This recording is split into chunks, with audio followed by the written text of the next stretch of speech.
Bahasa merupakan bagian dari kehidupan masyarakat penuturnya.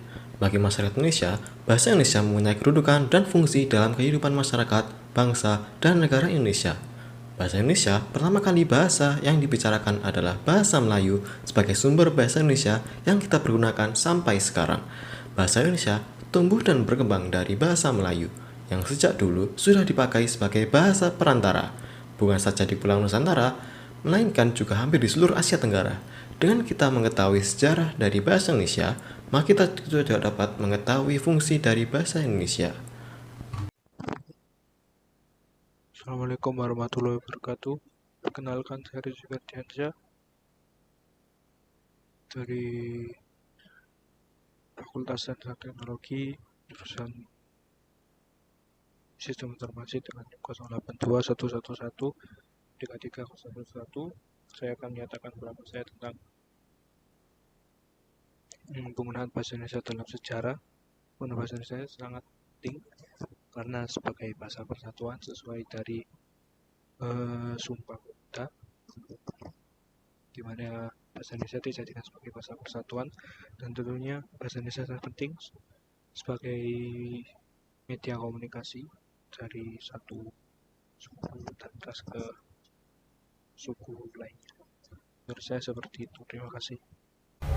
Perkenalkan, nama saya Salsabila Aurelia dengan NIM 082 111533068. Di sini saya akan menjelaskan mengenai kedudukan bahasa Indonesia dalam sejarah. Bahasa Indonesia punya kedudukan yang sangat penting seperti tercantum pada Ikrar ketiga Sumpah Pemuda yang berarti bahwa bahasa Indonesia berkedudukan sebagai bahasa nasional. Dalam kedudukannya sebagai bahasa nasional, bahasa Indonesia sebagai alat yang memungkinkan terlaksananya penyatuan berbagai suku bangsa yang memiliki latar belakang sosial budaya dan bahasa yang berbeda-beda. Sekian dari saya, terima kasih.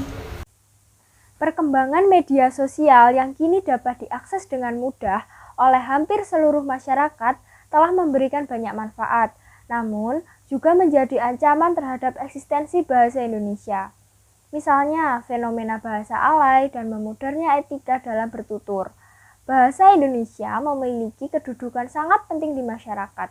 Bahasa Indonesia sebagai cerminan karakter bangsa, sehingga bahasa Indonesia harus digunakan dengan baik dan benar.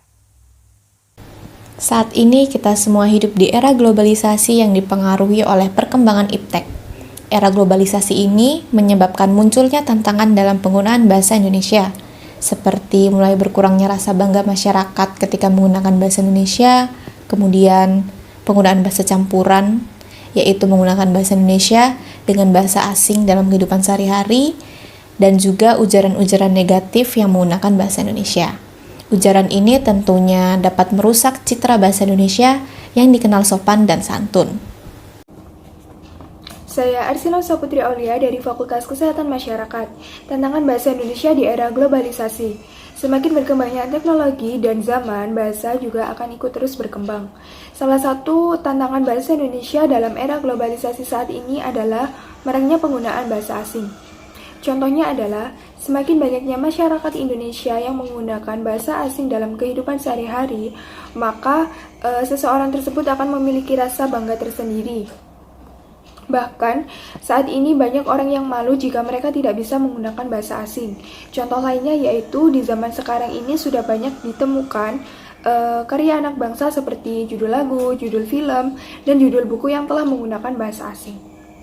Saya Fathullah Bakhtiar dari program studi antropologi. Saya ingin mengemukakan pendapat mengenai bagaimana bahasa Indonesia menangani globalisasi. Walaupun dapat dipastikan bahasa Indonesia sendiri tidak akan kehilangan eksistensinya karena digunakan sebagai bahasa komunikasi sehari-hari maupun pengantar resmi di pendidikan formal, namun bahasa Indonesia juga memiliki tantangan dalam globalisasi. Salah satunya adalah bias bahasa Indonesia yang benar dengan bahasa slang.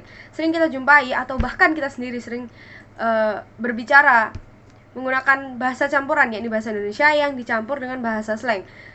Karena mungkin itu bisa lebih komunikatif, mungkin seperti itu. Namun seharusnya bahasa Indonesia sendiri tidak kehilangan kaidah-kaidahnya yang benar. Bagaimana caranya? Menurut saya caranya adalah mengajarkan kaidah bahasa Indonesia yang benar di pendidikan formal maupun perguruan tinggi, agar bahasa Indonesia yang asli dan benar ini tidak bias dengan bahasa slang atau bahasa gaul gitu. Terima kasih. Wassalamualaikum warahmatullahi wabarakatuh.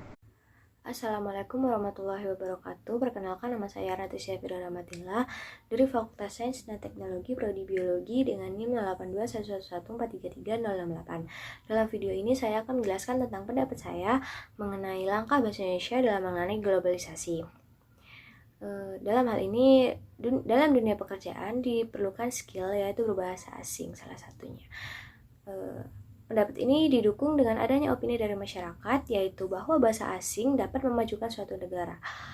Hal tersebut tidak bisa dipungkiri dengan hal adanya bahasa Indonesia. Bahasa Indonesia pun tetap harus ada dan dijaga eksistensinya dalam suatu pekerjaan tersebut dan tidak boleh hilang, karena dapat menjadi jati diri bahasa Indonesia, jati diri dari negara Indonesia. Nah, untuk itu menurut saya dalam hal ini solusi yang tepat untuk menjaga eksistensi sendiri yaitu dengan pembiasaan menggunakan bahasa Indonesia dalam aktivitas formal maupun non formal, dan tentunya hal tersebut dapat menunjukkan rasa kecintaan terhadap bangsa Indonesia sendiri. Sekian dari saya. Wassalamualaikum warahmatullahi wabarakatuh.